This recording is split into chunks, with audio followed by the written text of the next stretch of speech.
on commence le Seif Yud. Le Seif Yud, il va parler de, comme on a expliqué, de Hirouï Klirishon.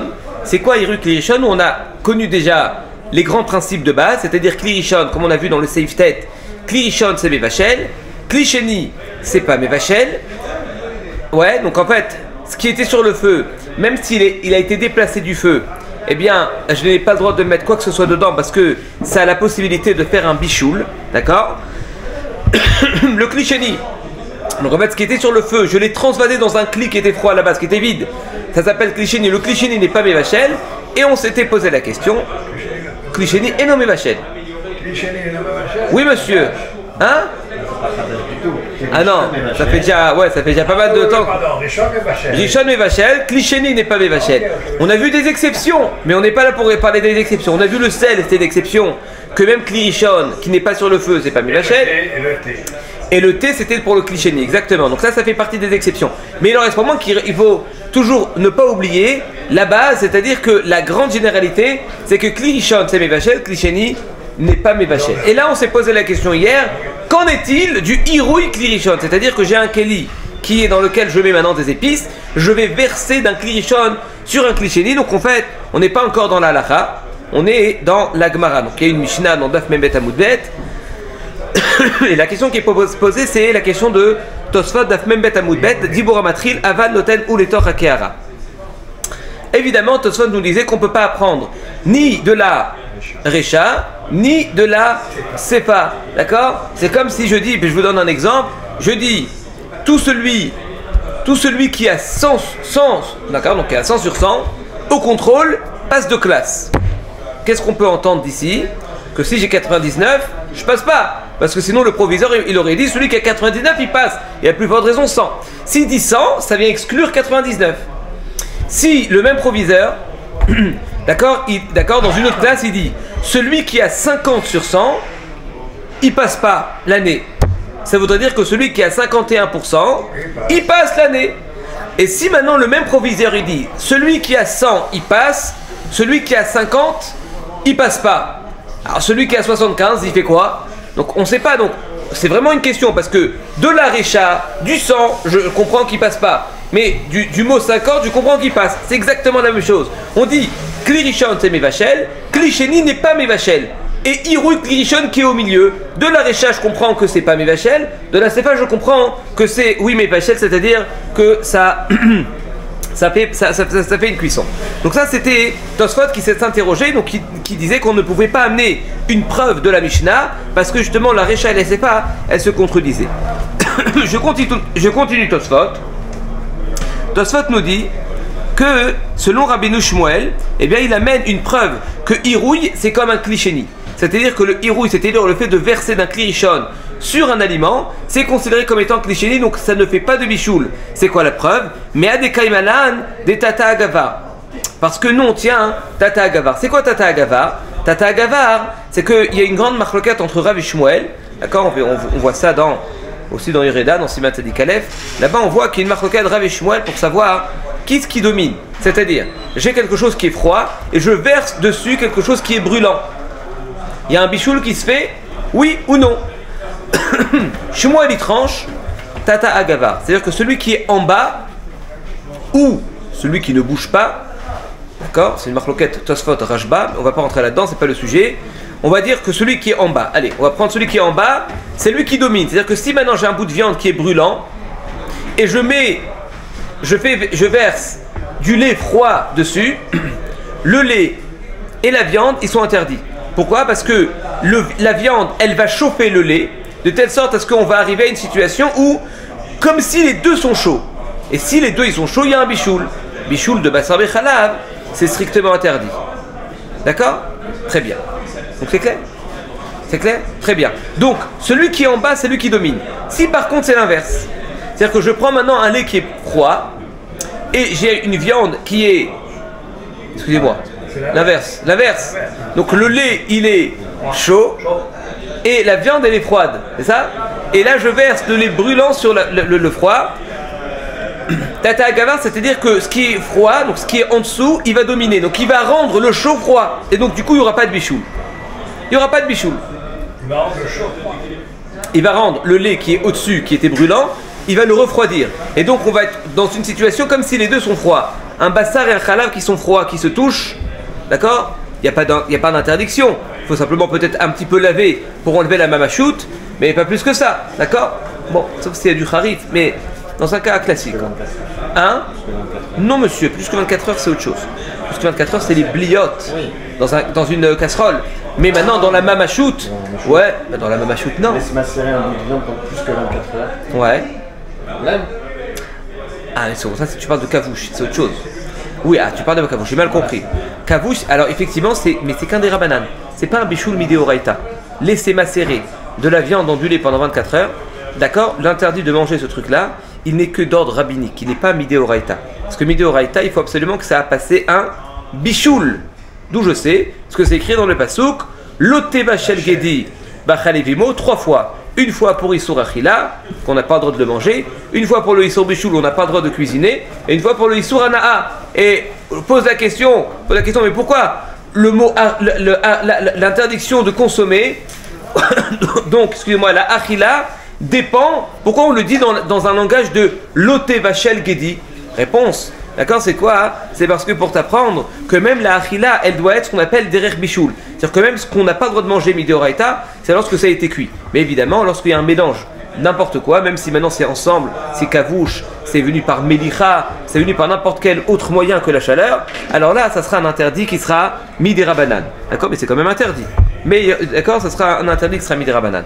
Et d'accord, qu'est-ce qu'on s'en fiche de savoir si c'est Midérabanan et d'Oraïta? De toute façon, c'est interdit. Il y a des nafkaminotes. Il y a des nafkaminotes par rapport à Bichoul et Anaa, mais c'est pas le sujet. Ça, on verra ça quand on fera Issour Véhéter. Hein? Le poulet avec le lait. Le poulet avec le lait, vous avez raison, c'est des rabananes, effectivement. On tranche à la khalemassé selon le Shulchan, comme le Rambam, que c'est des rabananes. D'accord? Oui, évidemment, ça reste quand même interdit. Ouais, c'est la raison pour laquelle le Rambam, il est posé à la khalemassé aussi dans Siman Paichet, peut-être. Que là-bas, on voit qu'un bonhomme qui a mangé du poulet doit aussi attendre 6 heures. Ouais? Alors qu'il y a d'autres chitotes qui disent que non. Mais à la khalemassé, on tranche qu'il faut attendre 6 heures partout. Boker Tov, monsieur Assouli, Lilou Nishmat, Maya Mireille, Batléa Jeannette. Ok, donc. C'est pas 5h30 pour la poulet, là, et ensuite attendre 5h30. 5h30? Non, il y a certaines coulottes dans certaines situations.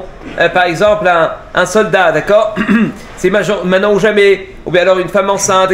Il y a certaines dérogations qu'on va donner. On va dire, d'accord, à partir de 5h30, parce qu'en fait, on rentre dans les 6 heures. On rentre dans les 6 heures, et donc comme on rentre dans les 6 heures, donc du coup c'est beaucoup plus calme. Et puis frère, qu'il y a la chita du Mordechai, du Tosfot, que eux ils disent que tu fais Birkat Amazon, tu changes de nappe, tu te brosses les dents, c'est bon, tu peux manger du bassa. C'est comme ça que mes Ikaradin, je l'ai bien, mes Ikaradin, les Ashkenazim ils sont poskim. Ouais, mes Ikaradin. Bon, eux ils attendent 1 heure, ils attendent 1 heure. Bon, ils attendent 1 heure, même ça c'est pas clair. Non, ça c'est encore. 1 heure c'est le hollandais. Le bassar après le khalaf. Oui, le bassar, je parle maintenant du bassar après le khalaf. Non, d'abord un bassar après khalaf. Excusez-moi, Rabbi David. Lilou Nishmat Chaim Ben Rachel. Je vais un peu expliquer, d'accord? Bon, je voulais pas rentrer dans bassar et khalaf, et si vous me forcez, je dis, d'accord? Rabbi David, je vais vous faire un petit résumé très rapide, d'accord? Et ensuite on revient sur Shabbat. C'est pas du tout c'est pas le sujet. On est passé dans les rues de Klirishon. J'ai donné un exemple de bassar et khalaf, mais c'est pas le sujet. C'est pas de ma faute. C'est pas de ma faute, c'est pour vous. Bon, allez. Bassar et khalaf. Il y a une grande marloquette entre le Rambam, d'accord, Rashi, et Tosfot d'une part. D'accord, combien de temps il faut attendre entre la viande, quand j'ai mangé de la viande, et je vais manger après du lait. Selon Tosfot, d'accord, simplement, il faut faire un autre repas. Tu fais Birkat Amazon, tu enlèves la nappe, tu te brosses les dents, tu manges quelque chose de dur et tu bois de l'eau, c'est bon, tu manges directement, tu peux boire du lait, il n'y a aucun problème. Ça c'est selon Tosfot. Le Rambam il dit pas du tout, il faut attendre 6 heures, que ça soit off, que ça soit bassar, d'accord, même que ça soit de la viande ou même du poulet, ça reste quand même interdit, il faut attendre 6 heures. Le Rama à la Makom il dit on est passé comme Tosfot, mais Karadin, c'est la raison pour laquelle même je peux manger, je fais Birkat Amazon, je peux manger tout de suite du lait lorsque je me suis brossé les dents et j'ai bu un peu, d'accord, je me suis brossé les dents par exemple, ou bien alors j'ai bu de l'eau et j'ai mangé quelque chose de dur. Ça, c'est la svara du Darkei Moshe. Darkei Moshe dit par contre, moi j'ai vu dans mes contrées qu'ils attendent 1 heure entre la viande et le lait. Et il a dit le Rama, je ne sais pas d'où, d'accord, d'où ils ont pris cette heure-là. Il dit je sais pas. Mais bon, si des jours ils ont été Mahmir, Gambarouchiye, le Rama dans le Shulchan Aruch, d'accord, donc le Rama à la Khalemase, il dit qu'un Ashkenaz, mais Ikaradin, il doit attendre 1 heure. Atkan Barou, 1 heure. Ça, c'est ce qui est écrit dans le Rama. On y arrive, j'arrive. Je construis les athlètes. Vient le Gon de Vina et dit l'heure, d'accord, en question, c'est en fait le Zohar HaKadosh. Le Zohar HaKadosh, il dit que celui qui n'attend pas 1 heure entre le lait et la viande, et entre la viande et le lait, ouais, eh bien, hein, bon, il dit des choses très graves dessus. En tout cas, selon le Zohar HaKadosh, il faut attendre 1 heure entre le lait et la viande, et entre la viande et le lait. Évidemment, c'est le Zohar HaKadosh. Quand il y a une marloquette entre le Zohar et le Shulchan Aruch, on tranche comme le Shulchan Aruch, évidemment. C'est-à-dire que le Shulchan Aruch, il dit qu'il faut attendre 6 heures entre la viande et le lait. On attend 6 heures, c'est à la Khalemase, on ne peut rien faire d'autre. D'accord. Maintenant, le Rama, les Ashkenazim, alors déjà le Taz, il dit que les Bnei Torah Goharim Bahem. C'est-à-dire que quelqu'un qui fait comme le Rama, qui attend qu'une seule heure, eh bien le Taz, il dit que c'est pas bien du tout, on le crie Goharim Bo. C'est-à-dire que même les poskim Ashkenazim, eh bien ils ont accepté ce inyan du Rama, du Shulchan Aruch, d'accord. C'est-à-dire que le Rama, d'accord, il a été Mekel, effectivement, mais les Ashkenazim, même sur cette halakha-là, eux-mêmes, justement, ils sont mahmirim les 6 heures. Maintenant, effectivement, il y en a qui ont dit 3 heures. D'où ça vient cette histoire de 3 heures, etc. C'est vrai, c'est les Hollandais. Les Hollandais, ils font 3 heures. Les Hollandais font 1 heure. Ah, les Hollandais, non. Ah, non, le Rama, il dit 1 heure. Alors, si les Hollandais font 1 heure, c'est comme le Rama Mamash. Comme le Rama Mamash. Ouais, c'est comme le Rama, vraiment comme le Rama. D'accord. Donc effectivement, cette histoire de 5h30, alors on dit que comme on est rentré dans 5h, maintenant quand le Rambam il dit 6h, c'est quoi? C'est 6h, mamash, il y en a qui disent non. Le fait on n'est pas posé qu'à la Khalemase. Là, la Khalemase, c'est 6h. Ça, c'est la Khalemase. Il y a certaines situations, on pourrait donner certaines dérogations, et quand il est rentré dans la 6e heure, donc en fait il est proche de la 6e heure, alors du coup on pourrait être méquette, d'autant plus que peut-être que tout ce qu'il a parlé c'est des choses maniotes, peut-être, choses maniotes, ça évolue en fonction du temps, etc. Mais bon, moi j'ai du mal à dire que c'est des choses maniotes, dans la mesure où la digestion, c'est la digestion tout simplement. Je ferme la parenthèse, Beilchot Basar Bechalav. Je reviens maintenant sur notre Tosfot. Tosfot, lui, il disait, il a amené l'opinion de Rabbi Shmuel. Rabbi Shmuel, il disait que c'était comme un klisheni. Pourquoi c'est un klisheni? Parce que nous, on considère la notion de Tata et Gava, c'est-à-dire que celui qui est en dessous, c'est lui qui domine. C'est-à-dire que même quand je vais verser quelque chose de brûlant dessus, eh bien, ce qui est brûlant, il va devenir froid. Et s'il devient froid, d'accord, donc si maintenant ce qui est en dessous, c'est froid, d'accord, eh bien, même le chaud va devenir froid. Si évidemment le chaud devient froid, il n'y a pas de bichoul. Et ça, c'est la preuve de Rabbi Shmuel qui dit qu'il n'y a pas de bichoul dans une situation de Hirui Klirishon. Tandis que Ri, il est cholek et dit Beliri n'irait des Hirui Klirishon. Et dit pas du tout. Je pense que Hirui c'est un Klirishon et il amène une preuve d'un Yerushalmi. C'est quoi la preuve du Yerushalmi? Alors on va le voir tout de suite. Tanu Rabbanan, c'est écrit dans le Yerushalmi. Tanu Rabbanan. Asher tevushal bo en yela shebishel bo ira letocho roteach minayin Talmud lomar asher tevushal bo yishaver alma deirui chashiv mevashel. Donc, excusez-moi, c'est dans Zvachim, c'est pas dans Yerushalmi. Yerushalmi c'est la deuxième preuve. Ouais, ensuite il y a le Yerushalmi. Donc dans Zvachim c'est écrit dans Perek Dan Khatat à propos de kochim. Vous savez que quelque chose, vous avez maintenant des kochim qui ont été imbibés dans votre casserole. D'accord? Votre casserole. Vous avez pris kochim, khatat, je sais pas. Non, il y a plusieurs styles. Il y a koché kodashim, c'est khatat. Il y a kochim kalim. D'accord? Admettons, voilà, on va prendre un cas classique, le Pessah. D'accord? Korban Pessah. D'accord? Votre épouse, elle a fait cuire le Korban Pessah. Admettons. Donc après qu'on l'ait mis en tant que tzliya. D'accord? Bon, même ça, c'est une marloquette. Mais admettons. D'accord? Je prends maintenant le Korban Pessah et le Korban Pessah, je le fais griller. Après que je l'ai grillé avec ma broche de rimonim. C'est quoi le rimonim? Ouais, rimonim c'est grenadier. Donc c'est une branche de grenadier. Comprenez? Il le faisait cuire avec une branche de grenadier. Pourquoi avec une branche de grenadier? Vous savez pourquoi? Pas parce que c'est l'ambiance, c'est grenades, c'est sympa, fruits d'Eretz Israël. Non monsieur. La raison pour laquelle il prenait une branche de grenadier, c'est parce que c'est un des seuls arbres, d'accord, dont les branches sont complètement secs. Et donc du coup, quand je vais faire cuire, donc quand je vais faire griller mon Korban Pessah, eh bien, il y aura rien qui sera en contact avec de l'eau. Il ne pourra pas s'apparenter avec du bichoul. Tandis que si je prends maintenant un bout de bois normal, le bout de bois, comme il a de l'eau, alors du coup, on a peur. Il y a quand même une partie de bichoul dans toute grillade, d'accord. Quand je prends maintenant une brochette, comme maintenant il y a de l'eau à l'intérieur. Donc c'est la raison pour laquelle justement, eh bien, il y a un petit souci de mitzad Mitzad, bichou, il peut y avoir un bichou. En tout cas, donc je prends mon grenadier, ma branche de grenadier, et je fais mon korban pessar, et ensuite le korban pessar, par exemple, il est brûlant, et il tombe dans une casserole. Très bien. Donc la casserole, elle va absorber des bliotes de korban pessar. Moi, je le retire, j'ai fini mon korban pessar, tout est nickel, tout va bien. Arrive Chatzot Alayla, pas de souci, on a mangé tout le korban pessar, on est heureux. Vient le rabbin avec le grand chapeau et la grande barbe et il te dit un truc, il t'angoisse. Il te dit par contre ta casserole, ouais, tu dois la cachériser. Pourquoi tu dois la cachériser? Parce que monsieur, tu as des bliotes de ce korban dans la casserole et des bliotes, c'est-à-dire de l'absorption. D'accord, ça a absorbé maintenant, ça a absorbé d'accord, ça a absorbé du korban pessar. Pardon? Ça cuit dedans, c'est juste tombé dedans. Du ta'am, ouais. C'est juste tombé dedans, ça n'a pas cuit dedans ni rien en fait. Alors, non, admettons que c'est cuit. Admettons que ça a cuit. On va arriver à ton cas-là. Moi, j'arrive à ça. Je dis ça pour ça. Mais j'arrive à ce que tu dis. Donc, en tout cas, imaginez-vous, vous avez maintenant cuit dans une casserole. Alors, il y a du ta'am qui est rentré, qui a été absorbé. Donc, il y a du goût qui a été absorbé dans cette casserole. Ce goût-là, eh bien, après minuit, il est notard. Donc, du coup, il faut cachériser cette casserole. Ça, c'est la halakha.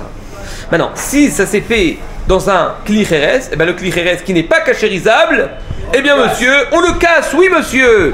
Alors regardez ce qu'il dit, Tanou Rabanan, achetez-vous chalbo, eni ele shebichelbo. Ira le tocho roter midai, tanou lomar, achetez-vous chalbo, yishaver. Et la Gemara nous dit non seulement quand j'ai cuit, mais même si j'ai été méharé, c'est-à-dire que j'ai versé dans une casserole qui est vide, eh bien cette casserole elle a absorbé, et si la casserole absorbe, et forcément ce qu'on appelle un bichoul, donc là, et donc du coup cette casserole dans laquelle on a versé un korban, d'accord, et qui est arrivé le temps de notar, eh bien je n'ai pas d'autre choix que si c'est un kli cheres de le jeter. Donc la Gemara elle dit, donc tu vois ici, donc Ri il amène une preuve, il dit de là j'apprends que, eh bien, même le hirouï klirishon, eh bien ça fait un bichoul. Donc je reprends. On a pour l'instant deux visions. Rabbeinu Shmuel qui amène une preuve de Tata et Gavar, c'est-à-dire que ce qui est en dessous va toujours dominer. Lui, il apprend que, eh bien, il n'y a jamais de bichou dans un hirouï klirishon.